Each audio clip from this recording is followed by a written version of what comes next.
Hello guys, welcome back to English Talk Academy with Akash sir. Guys, I have something for you very special.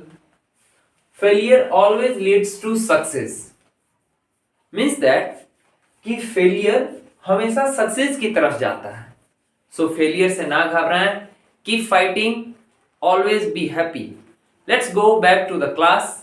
Guys, last class में हमने do does S और ES के बारे में बात किया था, जो हमारे और हमारे फ्रेंड्स, हमारे रिलेटिव्स, हमारे अराउंड जितने भी लोग हैं उनके बारे में डिस्कस किया था कि उनकी हॉबीज के बारे में हमने बात की थी, जिसे प्रेजेंट इंडेफिनिट टेंस भी कहते हैं. पार्ट 1 और पार्ट 2 मैंने पहले बता दिया है. Let's go for the present continuous tense. इसके बारे में बात करते हैं.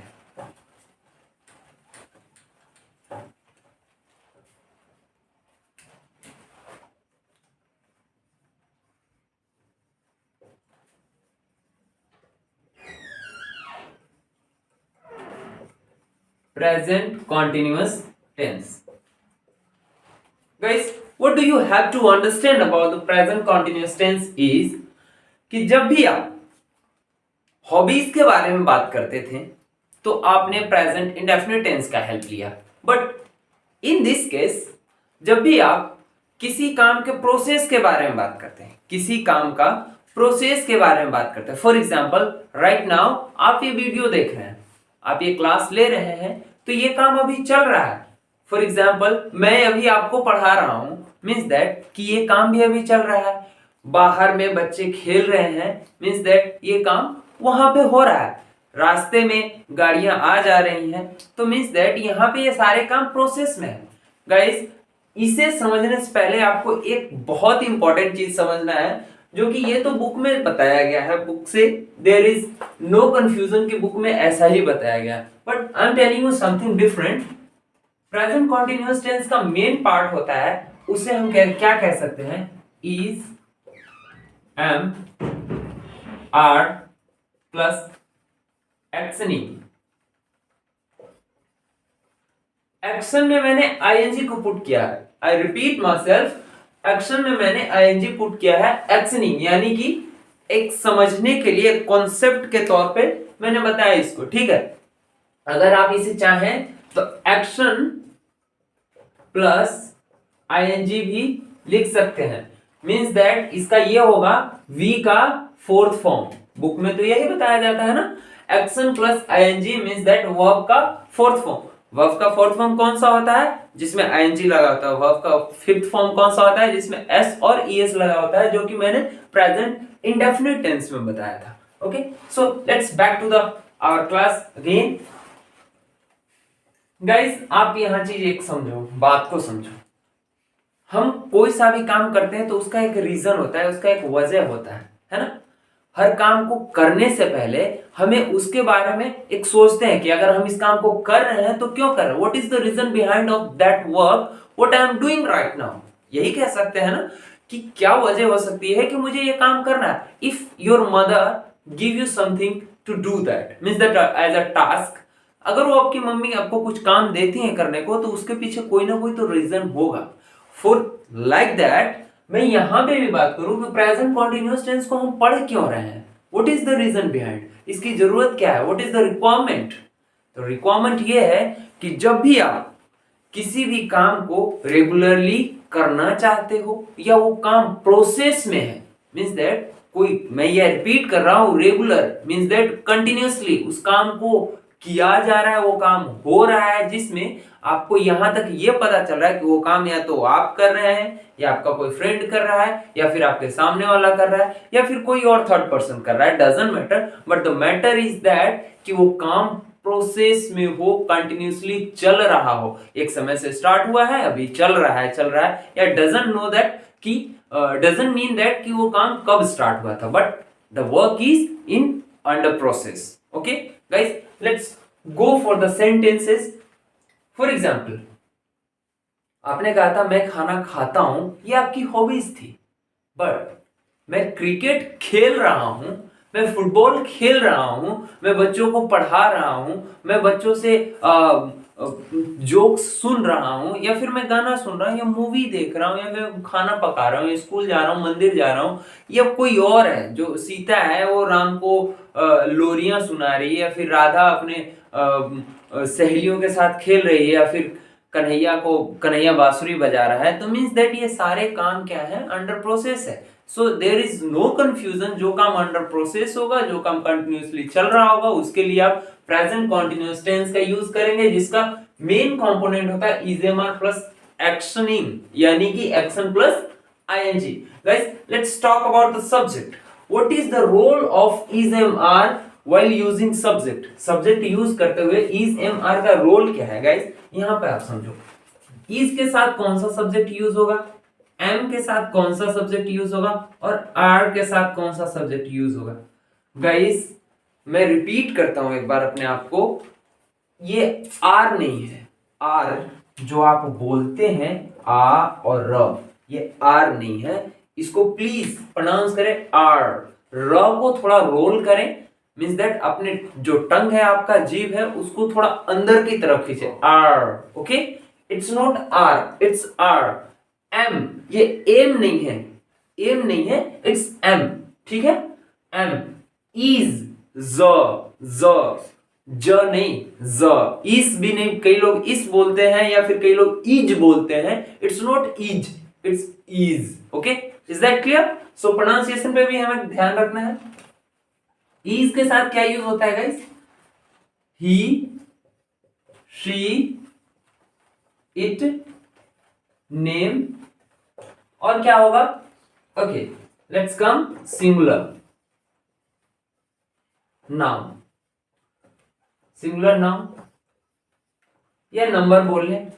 एम के साथ इकलौता एक होता है जो इसे आई बोलते हैं, इसको आई बोले, ये आई नहीं है, इसको आई ना बोल करके आप आई बोले, because it's not I. I होता है E Y E, I. I means आंख, eyes, I. It's I. Okay, is that clear guys? Am, sorry are. Are में क्या होगा? आई, यहां पे आई आ गया, you, they, we, and plural noun. Is that clear guys? इसको याद करने का क्या तरीका है? इज के साथ he, she, it, name, singular number, इसको अभी नहीं याद करो, इज वाले को याद नहीं करना आपको। आई के, एम के साथ आई। डू डज में क्या था? डू के साथ आयु देवी, यानी कि आयु देवी एक नाम था जो प्लूरल नाम था, उसके पति, पत्नी, एक पति का नाम था प्लूरल, उसकी वाइफ का नाम आयु देवी। ओके, एक चीज और यहां पे याद करने का क्या ट्रिक है? सॉरी, एम के साथ आई को छोड़ दो अकेला, सिर्फ एम के साथ आई ही रहेगा, और आर के साथ आई छोड़ दिए इसको, तो यू, वी, दे, ऐसा कोई ट्रिक नहीं है, but I am just making you confirm about that कि इसको अगर याद करना है तो एम के साथ अकेला आए, is, he, she, it, name, singular noun. Okay, चलिए, ये तो समझने वाली बातें हो गई। Let's go for the sentence.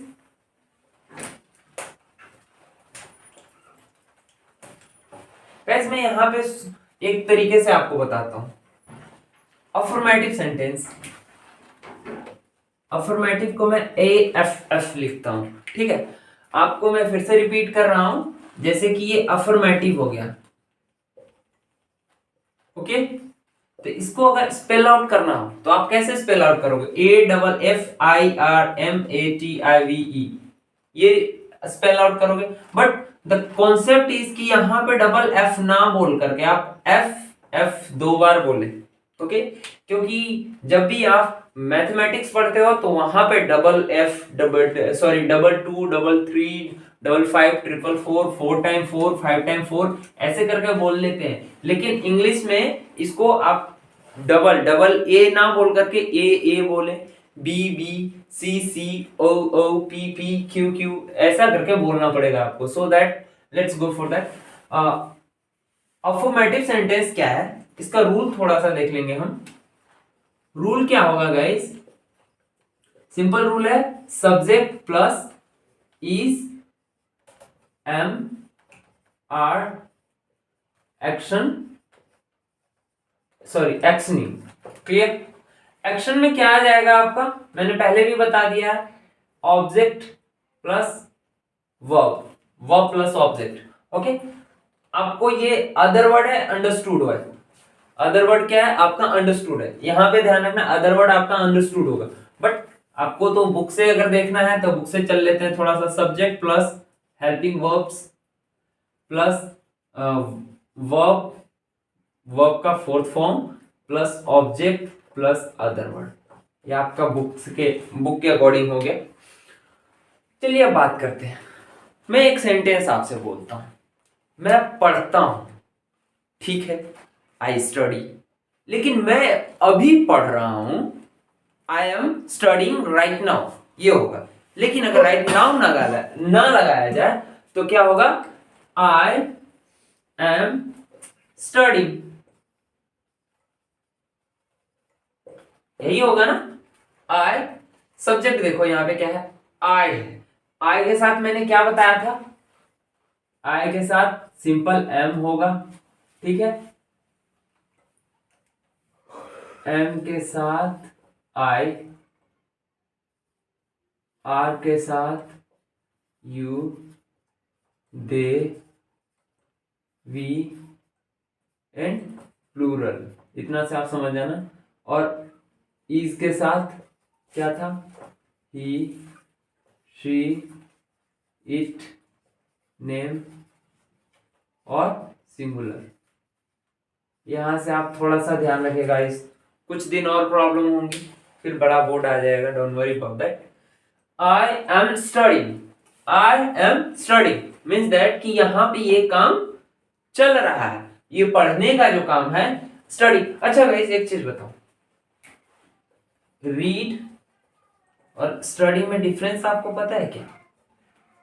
मैं बताता हूं। रीड और स्टडी में क्या बेसिक डिफरेंस है। स्टडी आप पूरा अध्ययन सामग्री होता है, जो अध्ययन सामग्री जैसे कि पढ़ाई के से रिलेटेड जितने भी चीज हो गए, जैसे बुक्स हो गए, कॉपी हो गया, पेन हो गया, पेंसिल हो गया, ज्योमेट्री बॉक्स हो गया, और not related to studying only. अगर किसी व्यक्ति को आप पढ़ते हो तो वहां पे भी कहते हो ना कि मैं तुम्हारी हरकतों पे ध्यान रख रहा हूं, means that I am studying your behaviour, मैं तुम्हारी हरकतों को पढ़ रहा हूं। अब तो वहां पे हरकत तो उसके माथे पे लिखा नहीं है ना कि ये शरीफ है, ये बदमाश है, ये ऐसा है वैसा, ऐसा कुछ नहीं लिखा है, तो वहां पे आप स्टडी का यूज करते हैं। रीड होता है किसी चीज को, कोई चीज लिखा हुआ है उसको पढ़ना है, जैसे कि न्यूज़पेपर, न्यूज़पेपर में आप लिखा हुआ होता है उसको पढ़ते हो। बट अध्ययन की बात किया जाए, जैसे आप 10th में पढ़ रहे हैं या 12th में पढ़ रहे हैं, ग्रेजुएट हैं या ग्रेजुएशन कर रहे हैं, तो वो आपका स्टडी हो गया। Is that clear guys? Okay, let's go. I am studying मतलब कि मैं पढ़ रहा हूं। ओके, अगर मैं ये बोलूं you are reading newspaper, you are reading newspaper, मतलब कि आप क्या पढ़ रहे हैं, न्यूज़पेपर पढ़ रहे हैं। इसमें बताइए गाइस, यू तो आपका सब्जेक्ट हो गया। अब सब्जेक्ट के अकॉर्डिंग तो ही आपको हेल्पिंग वर्ब्स यूज करने थे। सब्जेक्ट यू आपने यूज किया क्या, आर। यहां पे रीड है वर्ब, रीड क्या है, वर्ब है, और वर्ब में ही तो आईएनजी लगाना है ना आपका, वर्ब में ही आईएनजी यानी कि वी का फोर्थ फॉर्म, वर्ब में आपने आईएनजी पुट किया, और साथ में न्यूज़पेपर जो कि एक ऑब्जेक्ट है। इन द मॉर्निंग बोल दीजिए, यहां पे आपका अदर वर्ड आ जाएगा, इन द मॉर्निंग। आप न्यूज पेपर कब पढ़ते हैं, इन द मॉर्निंग। ये देखिए एक और sentence, my father is going to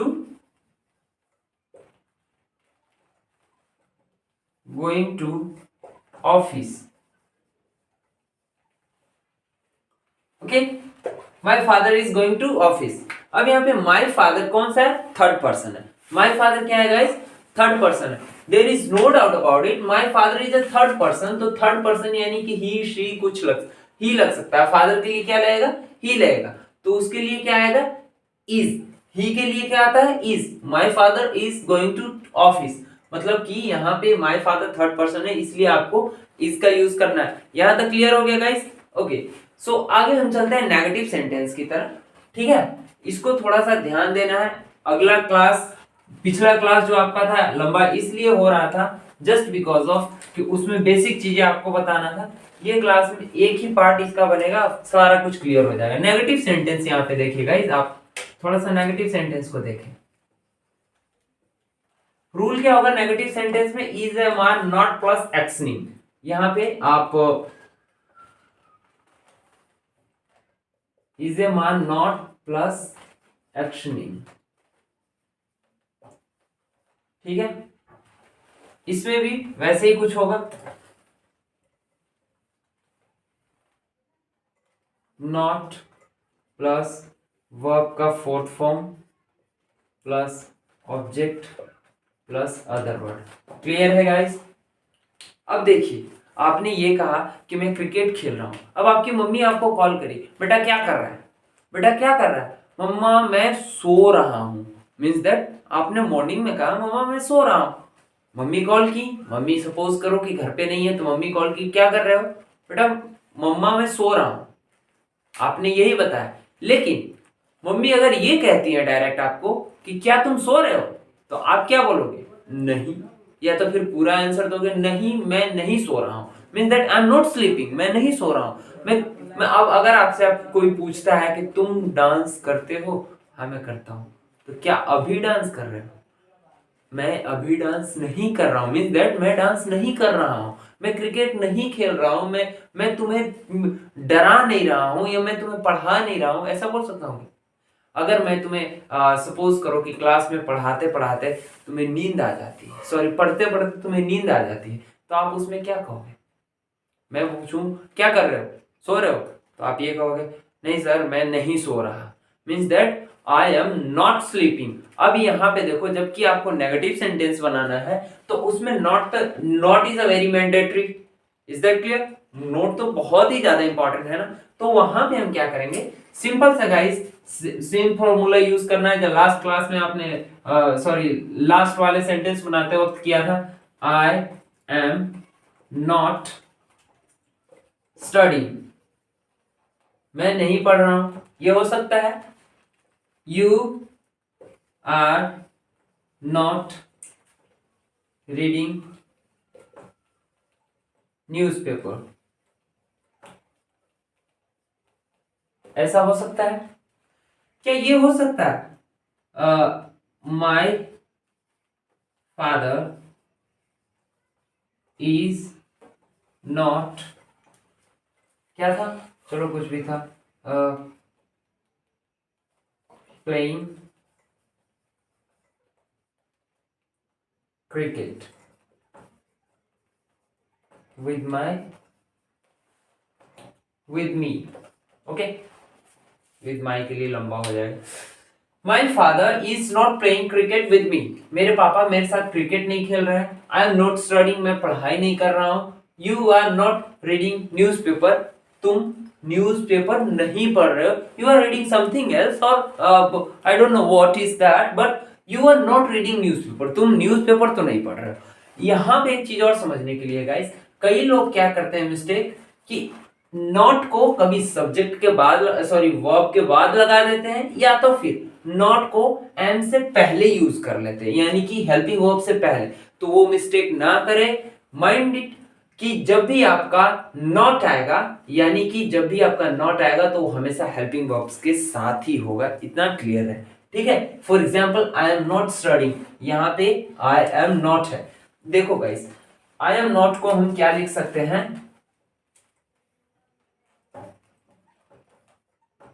I am not, ऐसे भी लिख सकते हैं, I am not. Are not को आर नॉट सिर्फ अगर रहे तो आरंट लिख दे, ARNT आरंट, ठीक है।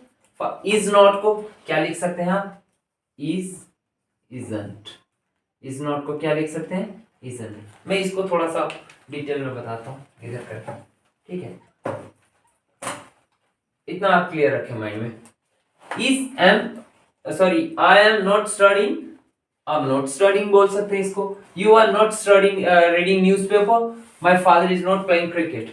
Guys, I am not studying, I am not studying को आई एम नॉट स्टडिंग बोल सकते हैं।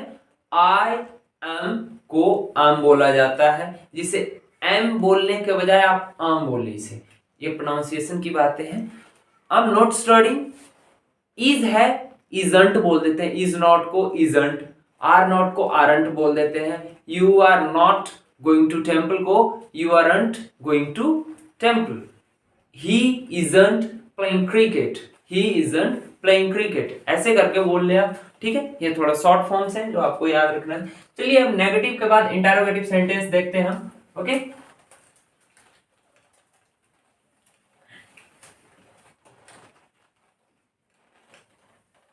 गाइस, मैं लिखने का काम उतना इसलिए नहीं करवाता, लिखवाने का काम इसलिए ज्यादा नहीं करवाता, क्योंकि आपको जब कॉन्सेप्ट क्लियर हो जाएगा माइंड में, अब जब आपकी कॉन्सेप्ट जब क्लियर हो जाएगी तो आपको किसी प्रकार से लिखने की जरूरत पड़ेगा ही नहीं। You will be the your own means that player of your game. खुद के गेम का खुद ही बड़े प्लेयर हो जाओगे, आप खुद से सेंटेंस बनाने लग जाओगे, खुद से आपका कॉन्सेप्ट प्रॉपर तरीके से क्लियर हो जाने के बाद। ओके, तो यहाँ पे देखिए थोड़ा सा और नेगेटिव के बाद इंटरोगेटिव देखते हैं। इंटरोगेटिव को आईएनटी लिख रहा हूं मैं। ठीक है, रूल समझे। रूल क्या कहता है, इंटरोगेटिव में हेल्पिंग वर्ब्स पहले आ जाते हैं, इतना ध्यान रखें, हेल्पिंग वर्ब्स पहले आ जाते हैं। Is, am, are plus subject plus actioning. Is that clear guys? Last में क्वेश्चन मार्क होगा।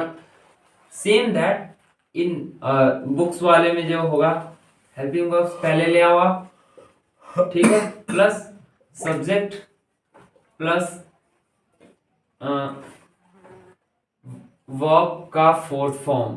ओके, थोड़ा सा इसमें प्रॉब्लम है, होता WH वर्ड, इतना लंबा याद करने में भी थोड़ा लोचा है। कौन इतना helping verb subject verb object other word इतना याद रखा है? सिंपल सा is am are plus actioning, is am are plus actioning, is am are subject plus actioning, is am are not plus actioning, ऐसे कर लो, सिंपल सा। चलिए अब बात करते हैं। गाइस, आपने बता दिया मैं क्रिकेट खेल रहा हूं, आपने ये भी बोला कि मैं डांस नहीं कर रहा। क्या आप डांस कर रहे हैं? क्या आप मूवी देख रहे हैं? क्या आप जॉब पे जा रहे हैं? या फिर क्या आप हेलमेट पहन के बाइक चला रहे हैं? यहाँ पे एक सारी चीजों के बारे में मैंने ये बात किया है कि हर क्वेश्चन, हर सेंटेंस में मैंने क्वेश्चन मार्क पुट किया है। क्या एक वर्ड है जिसे क्वेश्चन के लिए पुट करते हैं? हर सेंटेंस में मैंने क्वेश्चन किया हुआ, उस चीज को समझो आप। ठीक है, यहाँ पे देखिए मैंने बताया क्वेश्चन यू से सॉरी आई से नहीं कीजिएगा। आप क्यों नहीं करेंगे उसको हम बताते हैं पहले। ठीक है, are you going to temple?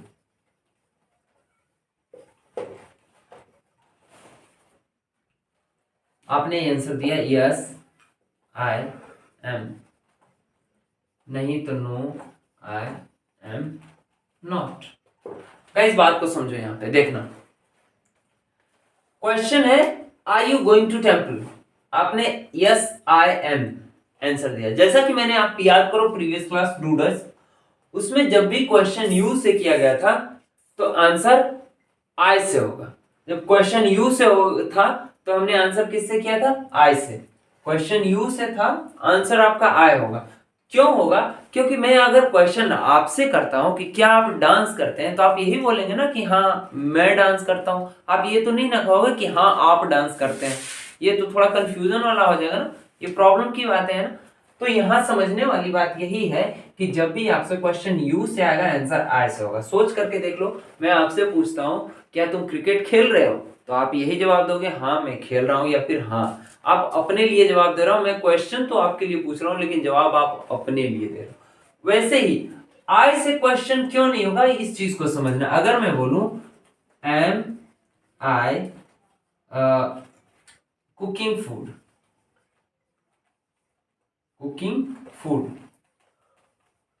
Question को देखो जरा ध्यान से समझो इसको। Am I cooking food, grammatically there is no confusion, ये सही है, ग्रामेटिकली ये सेंटेंस सही है, बट क्या कॉन्सेप्ट इसका सही है?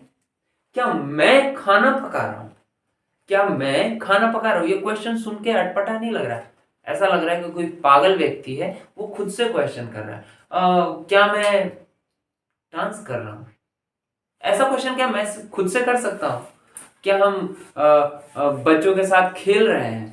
ये बेवकूफों वाला क्वेश्चन होगा। जब भी आप ऐसे क्वेश्चन करते हो, खुद से क्वेश्चन कौन करता है? जो पागल है, मेंटली डिसबैलेंस है ना, है ना, वही व्यक्ति क्वेश्चन करेगा जो ग्रामर का बहुत माइनर सा नॉलेज रखता हो, या फिर जिसे स्पोकन टर्म्स के बारे में आइडियाज नहीं हो ज्यादा। ग्रामेटिकली ये सही है, मैं गलत नहीं कह रहा इसका, इस सेंटेंस को, लेकिन ये तो वही वाली बात हो जाएगी ना कि खुद ही पकाई बिटिया और खुद ही खा गई।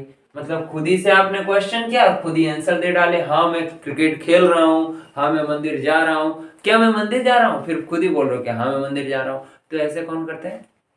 You understand? यहाँ पे आइए, ये क्वेश्चन आई से ना करें, क्योंकि अगर आप आई से क्वेश्चन कर रहे हैं तो अगले दिन वो आएंगे पागल खाने से 2-4 लोग आपके घर पे, ठीक है? यहाँ पे आ जाओ फिर से। Are you going to temple? क्या आप मंदिर जा रहे हैं? तो आपने बोला हाँ जी मैं जा रहा हूं। क्या इज मोहन हेल्पिंग द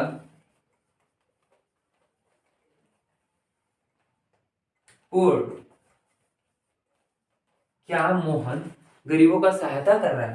तो आपने बोला यस ही इज, नहीं तो no he is not.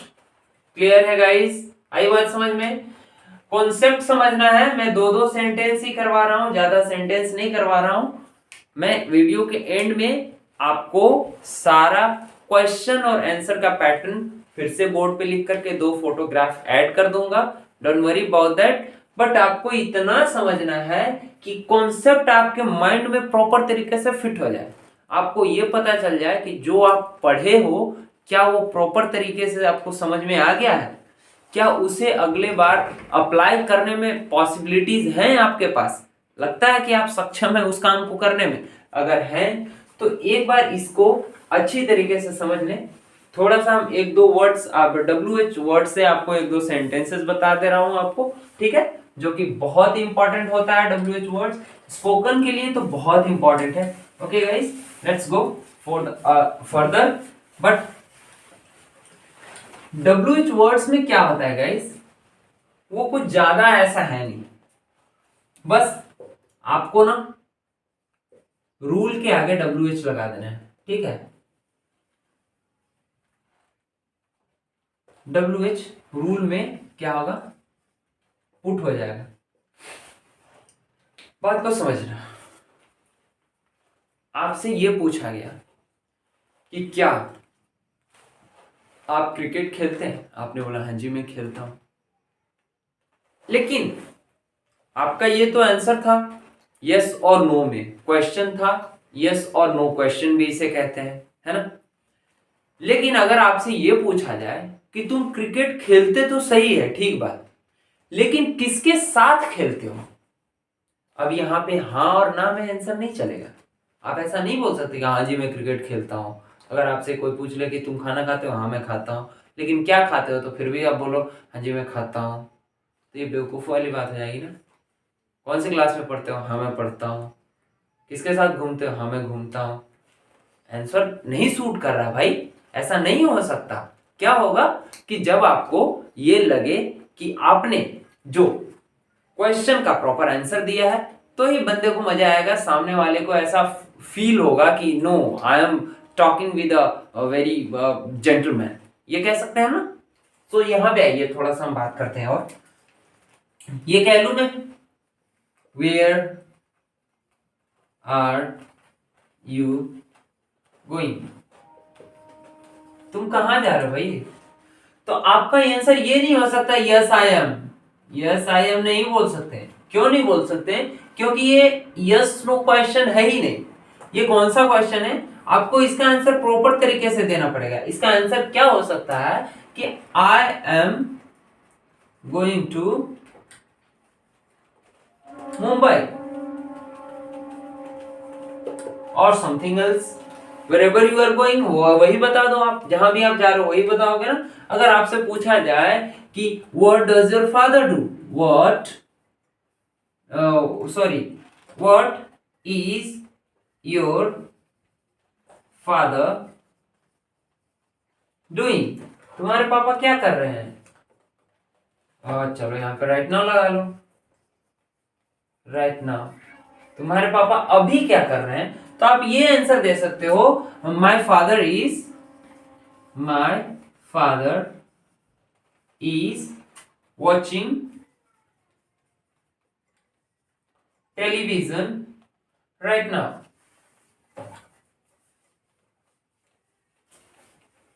My father is watching television right now, यही बोलोगे ना। ठीक है गाइस, मीन्स दैट कि आपसे एक प्रॉपर क्वेश्चन किया गया, आपने उसका प्रॉपर आंसर दिया, तो ये हुई ना बात कि आप अंग्रेजी जानते हो, मीन्स दैट आप इंग्लिश जानते हो, है ना। तो आपको अंग्रेजी नहीं बोलना है, बात को समझो, आपको अंग्रेजी नहीं बोलना है, आपको इंग्लिश बोलना है। तो ये डिफरेंस क्या है अंग्रेजी और इंग्लिश में, तो अंग्रेजी हिंदी शब्द है और इंग्लिश वर्ड है। ओके, सो इसमें आपको कोई कंफ्यूजन नहीं होना चाहिए। गाइस मैं थोड़ी देर के लिए वीडियो पॉज करता हूं, या तो फिर ये कह रहे हैं let's call the class. Let's call the class का मतलब होता है कि चलो क्लास को खत्म करते हैं, या फिर कॉल द का जिसमें कॉल द लग गया वो मतलब उस चीज को खत्म करने की बात किया जा रहा है। So let's call the class. हम इसका सेंटेंस है जो आपको वीडियो के एंड में देता हूं। अगर आपको चीजें समझ में आ रही हो तो अपने दोस्तों तक शेयर करें, वीडियो को सब्सक्राइब लाइक करें, चैनल को सब्सक्राइब करें और सपोर्ट करें। Okay guys, see you, bye bye.